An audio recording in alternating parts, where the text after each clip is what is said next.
So what's up guys, कैसे हैं आप सब लोग। तो जैसा कि आप जानते हैं कि मैं श्रीलंका जा रहा हूँ। आज रात की फ़्लाइट है मेरी, मतलब आज रात की नहीं है, अर्ली मॉर्निंग सुबह की है, लेकिन मेरे को रात को ही निकलना पड़ेगा 3-4 घंटे पहले। तो आज हम बात करते हैं कि मैं जब भी ट्रैवल करता हूँ तो पैकिंग क्या करता हूँ, मतलब सामान क्या ज़रूरी सामान है जो मैं लेकर जाता हूँ अपने साथ। उससे पहले अभी मैं सारी चीज़ें दिखा दूँगा आपको दूसरे कमरे में जाके। ऑलमोस्ट पैकिंग बाकी चीज़ें तैयार कर दी है मैंने जैसा कि हमने पिछले वीडियो में बात की थी कि जितनी प्रिपरेशन थी वो सब मैंने कर ली हैं। होटल बुकिंग, रिटर्न टिकट, ठीक है। ये बेसिक चीज़ें हैं जो आप जब भी किसी कंट्री में ट्रैवल कर रहे हो, अब्रॉड ट्रैवल कर रहे हो, तो ये बेसिक 2-3 चीज़ें हैं जो आपके पास होनी चाहिए। एक तो वीज़ा का प्रोसेस क्या है वो आपको पता होना चाहिए। अगर ऑन अराइवल वीज़ा है तो कोई उसका जो है अराइवल कार्ड वगैरह, डिजिटल कार्ड वगैरह जो पहले से भरना होता है वो चीज़ आपने ज़रूर चेक करनी है। उसके बिना मत जाना भाई, डिपोर्ट कर देंगे, अंदर नहीं घुसने देंगे। हमारे यहाँ से नहीं जाने देंगे आपको, वही मांग लेते हैं। प्लस आपके पास थोड़ी बहुत करेंसी होनी चाहिए। हालांकि मैं तो बहुत टाइम से ट्रैवल कर रहा हूँ, और अगर आपका पासपोर्ट पुराना है, काफ़ी स्टैम्प्स लगी हुई हैं उसके अंदर 2-4 कंट्रियों की भी, तो करेंसी कभी आपसे कोई पूछता नहीं है। लेकिन अगर पूछे भी तो आप थोड़ी बहुत करेंसी जिस भी कंट्री में जा रहे हो वहाँ की जो है कैरी कर सकते हैं। मैं मेन पॉइंट्स बता रहा हूँ ताकि आपको कभी भी ट्रैवलिंग में दिक्कत ना हो। क्योंकि होता क्या है कि और करेंसी जो होनी चाहिए आपके पास एक नंबर होनी चाहिए। एक नंबर का मतलब अगर आपने एक्सचेंज किया है तो आपके पास उसका बिल होना चाहिए। लोग 2 नंबर में भी करेंसीज ले जाते हैं, लेकिन अगर आपका कस्टम चेक हो गया और आपके पास 2 नंबर की करेंसी निकल गई जिसका आपके पास कोई प्रूफ नहीं है, बिल नहीं है, तो भैया आपकी फ़्लाइट तो जाएगी जाएगी, और आप फंस भी जाओगे। कोई ना कोई पेनल्टी चार्ज लगेगा, दिक्कत हो जाएगी आपके साथ। तो इस चीज़ का ध्यान रखें कि करेंसी अगर आप कैरी कर रहे हैं जितनी लिमिट है उतनी ही करें, उससे ज़्यादा ना करें। सबसे बेस्ट होता है कि एक आप इंटरनेशनल डेबिट कार्ड रखें, जो कि मैं यूज़ करता हूँ अपना इंटरनेशनल डेबिट कार्ड। और एक आप उसके अलावा रख सकते हैं फॉरेक्स कार्ड। फॉरेक्स कार्ड में क्या है कि आप उसके अंदर जो भी आप जा रहे हो किसी भी कंट्री में, उसकी करेंसी आप जो है डिपॉज़िट करवा सकते हैं और वो उस कंट्री में चल जाएगा। उसके चार्जेस वगैरह डिपेंड करता है कौन से बैंक से आप ले रहे हैं, तो उनकी फ़ीसेस वगैरह होती हैं, वो थोड़ी बहुत कटती हैं।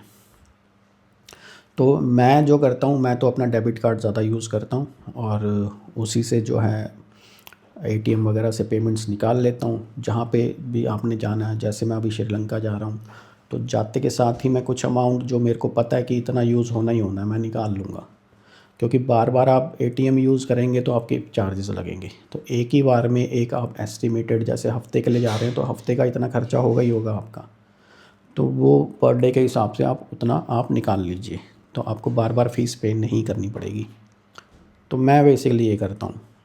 और क्या करना है, अपना जो नंबर है, जो भी कंपनी का आप जो लोकल नंबर यूज़ कर रहे हैं उसके लिए आप जो है, तो आप अपने नंबर की रोमिंग, इंटरनेशनल रोमिंग ज़रूर ऑन करके जाओ। क्योंकि देखो, कोई भी बैंक ट्रांजैक्शन वगैरह के लिए आपके जो OTPs वगैरह आपके नंबर पे ही आएंगे। आपने अगर कहीं कोई परचेजिंग करनी है या आपने दोबारा से टिकट बुक करनी है, किसी और जगह आपका कुछ प्लान चेंज हो गया, तो आपके OTPs जो हैं आपके लोकल नंबर पे आएंगे। इसीलिए आपको जो है इंटरनेशनल रोमिंग करवाना ज़रूरी है, वो आप यहीं से करवा के जाओ। आपके पास अगर ऐप है तो ऐप के थ्रू भी हो जाती है, अदरवाइज़ आप एयरपोर्ट से ही, आपके जो भी सर्विस प्रोवाइडर हैं, एयरटेल है या कोई भी है, जियो वाले, उनके एयरपोर्ट पे ही बने होते हैं और अच्छे प्लान्स होते हैं। 10 दिन का प्लान, महीने का प्लान, जो आपको सूट करता है वो लेकर चलो। तो आपका नंबर रोमिंग में ज़रूर होना चाहिए। और जब आप वहाँ पहुँचते हो तो आप एक लोकल नंबर ज़रूर ले लो अगर आपको इंटरनेट का यूज़ करना है, क्योंकि जो रोमिंग वाला इंटरनेट होगा वो बहुत महंगा होगा। उसको जस्ट आप कभी इमरजेंसी में यूज़ करना है तो उसके लिए आप रख लो, क्योंकि 1-2 GB 3 GB मिलता है, ज़्यादा नहीं मिलता। आप उस कंट्री में लैंड करके जहाँ भी जा रहे हो वहाँ जाकर जो है आप अपना एक नया नंबर, लोकल नंबर परचेज़ करो, 10 दिन का, 15 दिन का वैलिड, जिसमें मेन है डेटा होना चाहिए, इंटरनेट होना चाहिए, क्योंकि वहाँ की लोकल, अगर आप ट्रांसपोर्ट यूज़ कर रहे हो, वहाँ की लोकल उबर, ओला, अगर जो भी चलती है वहाँ पे कैब्स वगैरह, तो वो यूज़ कर रहे हो आप, उसके लिए आपको इंटरनेट चाहिए, बुकिंग्स के लिए इंटरनेट चाहिए। तो जो है लोकल नंबर ज़रूर ले लो, चाहे आप कहीं भी जा रहे हो किसी भी कंट्री में। तो ये कुछ स्टेप्स हैं जो हमें करने चाहिए ताकि हमें आगे दिक्कत ना आए, ठीक है। तो हम इस वीडियो में देखेंगे कि मैं पैकिंग क्या करता हूँ। बेसिकली मैं 2 बैग्स रखता हूँ। एक होता है मेरा हैंड बैग, जिसमें मैं अपना लैपटॉप और जो कैमरा, अपना चार्जर्स, ये नॉर्मल चीज़ें ही रखता हूँ और कुछ नहीं रखता हूँ। एक जैकेट रखता हूँ पतली सी हैंड बैग के अंदर, क्योंकि मैंने आपको बताया था कि एरोप्लेन का जो एसी है बहुत ज़्यादा कूलिंग करता है, उसमें मेरे को जैकेट पहननी पड़ती है, ठीक है। और जो आपका चेक इन बैग है, चेक इन लगेज है, उसमें सिर्फ़ और सिर्फ मैं कपड़े ही रखता हूँ और नॉर्मल चीज़ें जैसे टूथपेस्ट वगैरह, ये सब ज़्यादा कुछ नहीं रखता हूँ कि इन केस आपका बैग खो भी जाए। बहुत बार ऐसा होता है ट्रैवलिंग के दौरान, बैग्स खो जाते हैं, एयरपोर्ट से ही खो जाते हैं, गलत जगहों पे चले जाते हैं। तो भाई आपको परेशानी नहीं होनी चाहिए। कोई भी इम्पॉर्टेंट चीज़ जो है आपकी, वो आपके चेक इन बैग में नहीं होनी चाहिए। मतलब चेक इन बैग में सिर्फ कपड़े लत्ते होने चाहिए, जो कि आप कहीं से भी बाद में भी ख़रीद सकते हो। आपके क्रेडिट कार्ड्स, पासपोर्ट, ये सारी चीज़ें जो हैं इंपॉर्टेंट चीज़ें, मोबाइल फ़ोन, जितनी भी चीज़ें, ये सारे आपके हैंड बैग में होनी चाहिए। तो हैंड बैग बनाना ज़रूरी है, ठीक है। तो चलते हैं, मैं दिखाता हूँ आपको कि मैंने कैसे पैकिंग की है और मैं किस तरीके से ट्रैवल करता हूँ। Let's go. तो गाइज़ ये देखो, सारा सामान मैंने फैला दिया है और मैं आपको बताने वाला हूँ। ये 2 बैग्स हैं मेजर। ये एक हैंड बैग है मेरा, और ये मेरा जो है कपड़ों का बैग है, जिसे हम चेक इन बैग कहते हैं।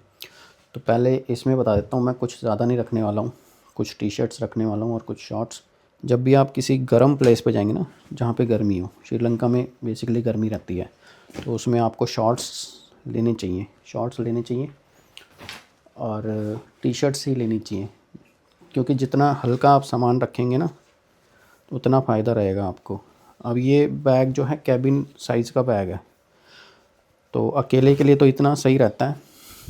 अभी मैं आपको जस्ट दिखा रहा हूँ कि टी शर्ट्स लेता हूँ मैं इस टाइप की, शॉर्ट्स ले लेता हूँ, पैंटें ज़्यादा नहीं लेता हूँ मैं, मतलब जीन्स मेरे पास 2 ही होती हैं, एक पहन के निकलता हूँ, एक वहाँ के लिए, बाकी वहाँ जाके वॉश करवा लेता हूँ मैं अगर ज़रूरत पड़ती है तो। कुछ अंडरवियर्स वगैरह और इस टाइप का ही सामान होता है। मतलब ये जो कपड़े का सामान होता है, मैं अभी अच्छी तरह पैक कर लूँगा, इस बड़े बैग में रखेंगे, ठीक है। इस टाइप से बंद हो जाता है। और इसके अलावा इसमें कुछ ज़रूरी चीज़ें, जैसे ये मेरे कॉन्टैक्ट लेंस का वाटर है, ये शेविंग क्रीम छोटा वाला पैक है, बड़ा आप मत ले जाइए, अलाउड नहीं करेंगे, सब निकाल के फेंक देंगे। इनको मैं इसमें रख देता हूँ। मेरे कुछ आई ड्रॉप्स भी हैं, उनको भी मैं हमेशा अपने साथ रखता हूँ। एक कानों की ड्रॉप्स और एक आई ड्रॉप, इनको मैं हमेशा साथ रखता हूँ, इनकी ज़रूरत पड़ती है, ठीक है। तो ये इसमें रख देते हैं। पैकिंग अभी मैं कर दूँगा ढंग से, लेकिन मैं आपको दिखाने के लिए बता रहा हूँ कि क्या सामान, ये इस टाइप से। और कैबिन बैग जो है ना आपका, इस टाइप का होना ज़रूरी है। कई बार हम क्या गलती करते हैं कि जो पीछे लटकाने वाला शोल्डर बैग होता है वो लेकर जाते हैं, लेकिन उसमें एक रिस्क रहता है कि अगर कल को किसी ने जानबूझकर आपके लगेज में कुछ डाल दिया जो आपको पता ही नहीं है, क्योंकि वो बैग लॉक तो होते नहीं है, इनमें एक लॉक लगा रहता है, एटलीस्ट थोड़ी सेफ्टी रहती है। हालांकि ये भी इतना कोई पक्का लॉक नहीं होता है, लेकिन फिर भी थोड़ी एक सेफ्टी रहती है कि भाई कोई कुछ करेगा नहीं गड़बड़, है ना। एयरपोर्ट का मामला है। अब मैं जैकेट की बात कर रहा था, ये वाली जो एक जैकेट है थोड़ी सी पतली होती है, ये मैं प्लेन में पहनता हूँ, इसको मैं अपने हैंड बैग में रखूँगा फ़ोल्ड करके, ठीक है। इस टाइप की एक जैकेट मैं रखता हूँ हमेशा। तो ये जो सामान है, ये सारा सामान जो है मैं हैंड बैग में लेके जाने वाला हूँ। इसमें मेरा लैपटॉप है, ठीक है, ये मेरा कैमरा है, ये मेरे कॉन्टैक्ट लेंसेज हैं, चार्जर हैं, दो चार्जर और 2 लीड्स रखता हूँ, ये मेरे ईयरपॉड्स हैं, मेरे फ़ोन के लिए, ये मेरे क्रेडिट कार्ड। एक पेन होना ज़रूरी है हमेशा। आप अपने साथ एक पेन ज़रूर रखें, क्योंकि कहीं भी पेन की ज़रूरत पड़ती है फिर आपको मांगना पड़ेगा, शर्म सी आएगी। ये लीड, ये मेरे कैमरे के माइक हैं, 2 माइक यूज़ करता हूँ मैं। और ये मेरे लैपटॉप का चार्जर, मेरे सन ग्लासेस हैं। सन ग्लास ज़रूर लेकर जाएं अगर आप किसी उसमें जा रहे हो, मतलब गर्म एरिया में जा रहे हो, समुद्री इलाके में, वहाँ धूप बहुत पड़ती है, तो सन ग्लास हमेशा लेकर जाएं। ठीक है, तो इसको हम इस तरीके से पैक कर सकते हैं। इसमें एक लैपटॉप का होता ही है, इसमें लैपटॉप रख दिया। और हाँ, अपना पासपोर्ट मत भूलना, पासपोर्ट भी इसमें रखना है। और इस सामान को भी मैं एडजस्ट कर दूँगा बाद में। और एक चीज़ और है जो आपको लेकर जाने, वो है आपके स्लीपर। सैंडल या चप्पल, जो भी आप, जूतों के अलावा, वो ज़रूर रखें, उसकी ज़रूरत होती है। एक ऐसे पाउच बैग में रख लें और उसको आप अपने चेक इन बैग में, बड़े वाले बैग में रख सकते हैं। तो चप्पलों की ज़रूरत भी पड़ती है। और बस यही है नॉमिनल सा जो पैकिंग रहता है। तो ये नॉमिनल सी पैकिंग रहती है, बहुत ज़्यादा सामान मैं कैरी करता नहीं हूँ, ये इजी है। ठीक है, ये जो मेरा चेक इन बैग है, चेक इन बैग क्या है कि कुछ फ़्लाइट्स ऐसी होती हैं जिसमें लगेज अलाउड नहीं करते, जैसे 20 केजी वाला।